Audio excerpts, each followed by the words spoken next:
Shadowline Rescue, Episode 3, The Battle for Tommorow.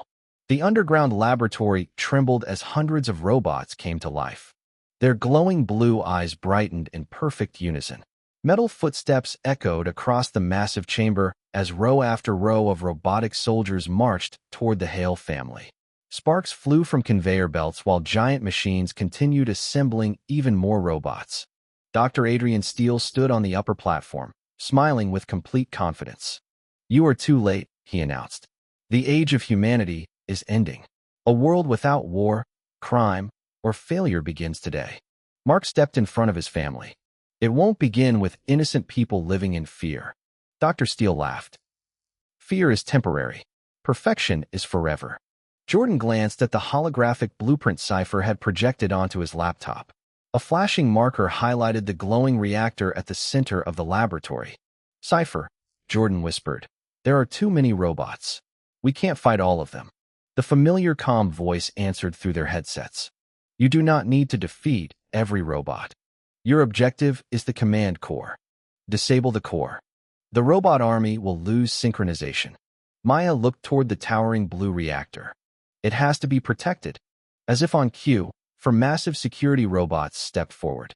Unlike the others, these machines stood nearly 10 feet tall with reinforced armor and glowing red eyes.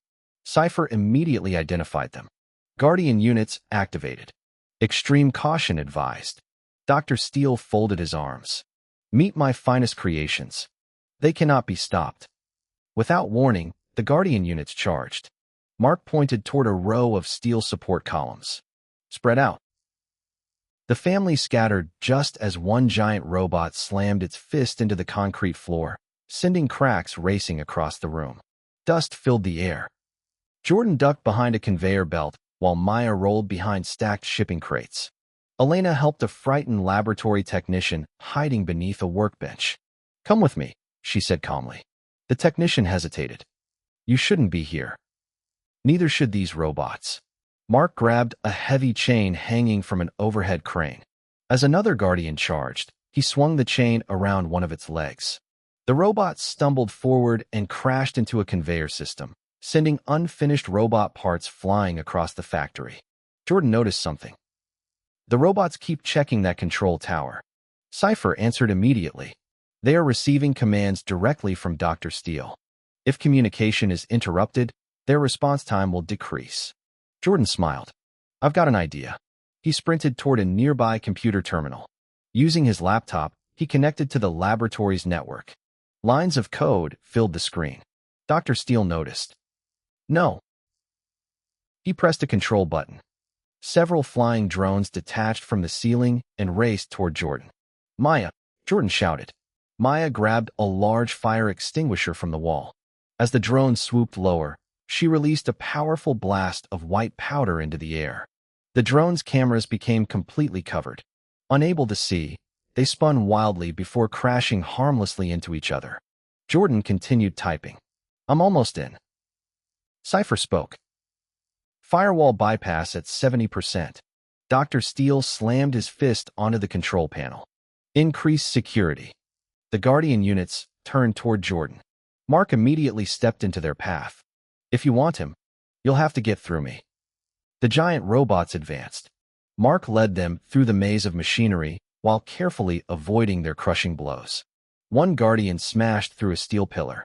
Another tore apart a conveyor belt. The entire laboratory shook violently.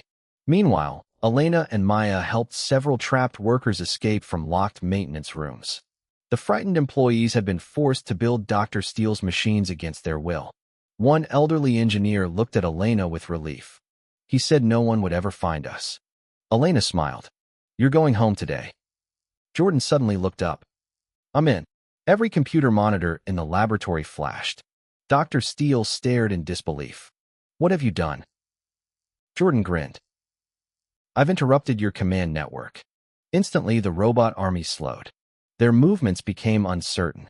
Some turned in circles. Others stopped completely. The Guardian units hesitated. Dr. Steele rushed toward the emergency controls. "You may have slowed them, but you haven't stopped me." He slammed a large red lever. Deep beneath the laboratory, alarms began blaring. Cypher's voice became more urgent than ever before. Emergency alert. Primary reactor entering overload. Jordan's smile disappeared. What does that mean? The reactor will explode in 9 minutes. Maya's eyes widened. The whole mountain? Cypher answered. Correct.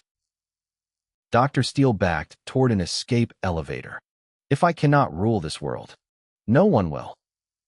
He disappeared behind reinforced blast doors. Mark looked around the enormous factory. Workers were still trapped. The reactor glowed brighter with every passing second. Blue energy surged through the chamber. Jordan looked at Cypher's map. There has to be a shutdown sequence. There is, Cypher replied. But someone must reach the reactor manually. Mark stepped forward. I'll do it. No, Elena said firmly. We do it together. The family joined hands for a brief moment. No fear. No hesitation. Only determination. Cypher displayed a new route. A maintenance tunnel leads directly to the reactor. Estimated travel time. 6 minutes. Mark looked at his family. Then let's move. As they raced toward the maintenance tunnel, none of them noticed a single robot standing motionless in the shadows. Its eyes slowly changed from blue to glowing crimson red. Cypher detected it immediately. Warning. Unknown artificial intelligence detected. This unit is no longer responding to Dr. Steele's commands. The lone robot slowly turned its head toward the Hale family. Its mechanical voice echoed through the dark laboratory. I am free. The robot took its first independent step, then another. Cypher's voice grew unusually quiet. This changes everything. The Hale family disappeared into the tunnel as the countdown continued. Reactor overload. 5 minutes, 58 seconds. Behind them, the mysterious robot watched in silence. For the first time, a machine had made its own choice. And neither Cypher nor Dr. Steele knew what it would do next. To be continued.